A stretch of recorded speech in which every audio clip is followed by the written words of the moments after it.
চৰকাৰী কৰ্মচাৰী আৰু পেঞ্চনাৰসকলৰ বাবে খুবেই গুৰুত্বপূৰ্ণ আৰু এটি ভাল খবৰ লৈ আহিছোঁ। দীপাৱলীৰ পূৰ্বে তেওঁলোকৰ বাবে বৃদ্ধি পাব 3% ডিয়াৰনেছ এলাউন্স। আপোনালোকে স্ক্ৰীনত বাতৰিটো দেখিব পাই আছে যে কেন্দ্ৰীয় চৰকাৰৰ কৰ্মচাৰীসকলৰ বাবে এটি বিশদ ভাল খবৰ।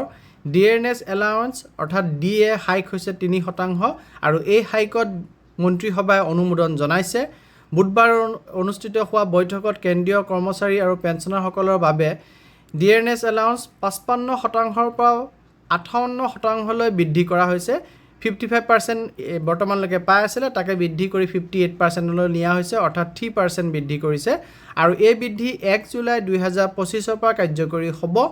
আৰু জুলাই, আগষ্ট আৰু ছেপ্টেম্বৰ মাহৰ যি বকেয়া থাকিব, এৰিয়াৰ থাকিব, সেই এৰিয়াৰ ধন দেৱালীৰ পূৰ্বে অক্টোবৰৰ দৰমহাৰ লগত কৰ্মচাৰীসকলক দিয়া হ'ব।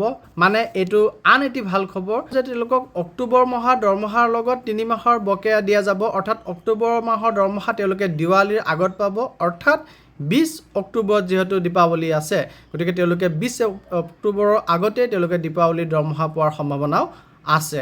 গতিকে চেণ্ট্ৰেল গভৰ্ণমেণ্টৰ বাতৰি হয়, কিন্তু আমি জানো যে চেণ্ট্ৰেল গভৰ্ণমেণ্টে যেতিয়াই দিয়ে এনাউন্সমেণ্ট কৰে তাৰ লগে লগে আমাৰ ষ্টেট গভৰ্ণমেণ্ট, অসম চৰকাৰ বিশেষকৈ অসম চৰকাৰৰ এনাউন্সমেণ্ট দিয়ে। গতিকে আমি আশা কৰিব পাৰোঁ আগন্তুক 1-2 দিনৰ ভিতৰতে অসম চৰকাৰৰ ফালৰ পৰাও ডিএ বৃদ্ধি কৰাৰ এনাউন্সমেণ্টটি আহিব। গতিকে ভিডিঅ'টি শেষলৈকে চোৱাৰ বাবে ধন্যবাদ থাকিল।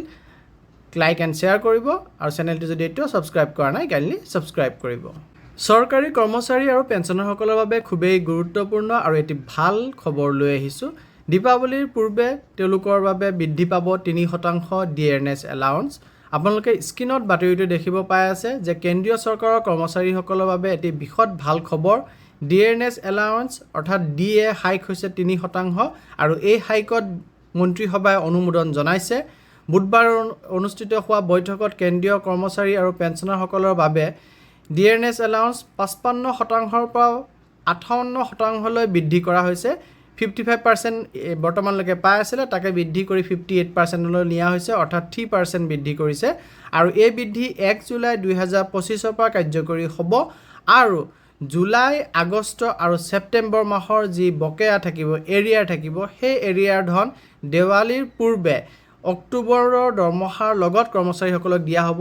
মানে এইটো আন এটি ভাল খবৰ যে তেওঁলোকক অক্টোবৰ মাহৰ দৰমহাৰ লগত 3 মাহৰ বকেয়া দিয়া যাব, অৰ্থাৎ অক্টোবৰ মাহৰ দৰমহা তেওঁলোকে দিৱালীৰ আগত পাব, অৰ্থাৎ 20 অক্টোবৰত যিহেতু দীপাৱলী আছে, গতিকে তেওঁলোকে 20 অক্টোবৰৰ আগতেই তেওঁলোকে দীপাৱলীৰ দৰমহা পোৱাৰ সম্ভাৱনাও আছে। গতিকে চেণ্ট্ৰেল গভৰ্ণমেণ্টৰ বাতৰি হয়, কিন্তু আমি জানো যে চেণ্ট্ৰেল গভৰ্ণমেণ্টে যেতিয়াই দিয়ে এনাউন্সমেণ্ট কৰে তাৰ লগে লগে আমাৰ ষ্টেট গভৰ্ণমেণ্ট, অসম চৰকাৰ বিশেষকৈ অসম চৰকাৰৰ এনাউন্সমেণ্ট দিয়ে। গতিকে আমি আশা কৰিব পাৰোঁ আগন্তুক 1-2 দিনৰ ভিতৰতে অসম চৰকাৰৰ ফালৰ পৰাও ডিএ বৃদ্ধি কৰাৰ এনাউন্সমেণ্টটি আহিব। গতিকে ভিডিঅ'টি শেষলৈকে চোৱাৰ বাবে ধন্যবাদ থাকিল।